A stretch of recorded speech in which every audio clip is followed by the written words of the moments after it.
ए होरिज़ोन के बारे में पढ़ने के बाद बी होरिज़ोन पढ़ते हैं। ए होरिज़ोन के नीचे होती है इसे उपमर्दा या सबसॉइल भी कहते हैं। B1 परत A3 के समान होती है, परंतु इसमें कुछ कणीय संरचना होती है। B2 और B3 में मर्दाखंड या सॉइल ब्लॉक्स होते हैं जो लौह तथा एल्युमिनियम के समुच्चयन से बनते हैं।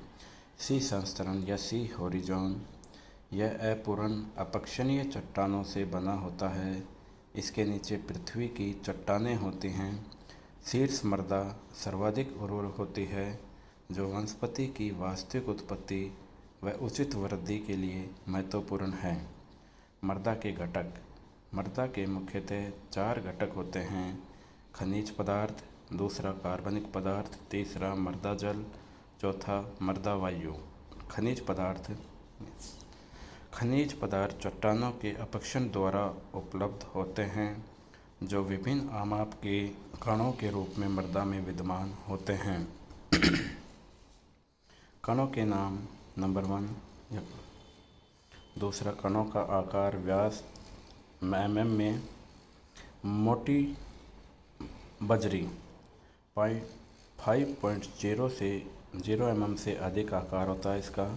बारीक बजरी 2.0 से 5.0 तक। तीसरा, मोटी बालू 0.2 से 2.0 तक। चौथा, बारीक बालू 0.02 से 0.2 तक। गाद 0.002 से 0.02 तक। चिकनी मृदा 0.002 mm तक इसका आकार, इनके कणों का आकार होता है। मृदा का गठन। मृदा कणों के आपेक्षिक अनुपात के आधार पर मृदा को 6 प्रकारों में विभक्त किया है। नंबर 1 बलुई मिट्टी।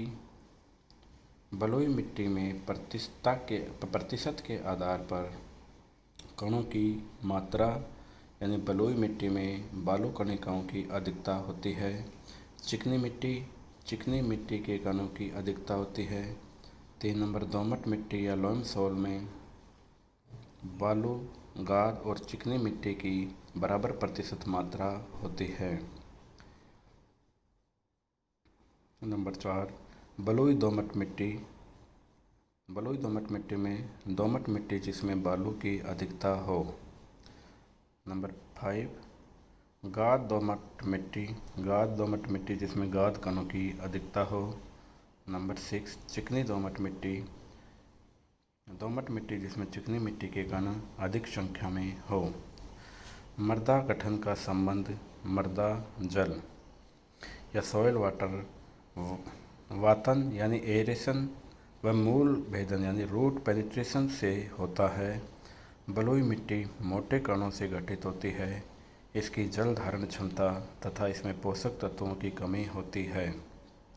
चिकनी मिट्टी में कोलाइडी कणों की बनी होती है तथा जल धारिता अधिक होती है इसकी, और इसका वातन यानी एरेशन कम होता है। चिकनी मिट्टी में जल अक्रांता ज़्यादा होती है। दोमट मिट्टी पादपों की वृद्धि के लिए सबसे उपयुक्त होती है, क्योंकि इसमें बलुई, गाद व चिकनी मिट्टी समान मात्रा में होती है। इसलिए दोमट मिट्टी में वायु व जल का अच्छा आवागमन और सरल मूल भेदन बलुई की उपस्थिति के कारण तथा उच्च जल धारिता चिकनी मिट्टी की उपस्थिति के कारण होता है। धन्यवाद। अगले वीडियो में हम मिट्टी में उपस्थित कार्बनिक पदार्थों के बारे में पढ़ेंगे।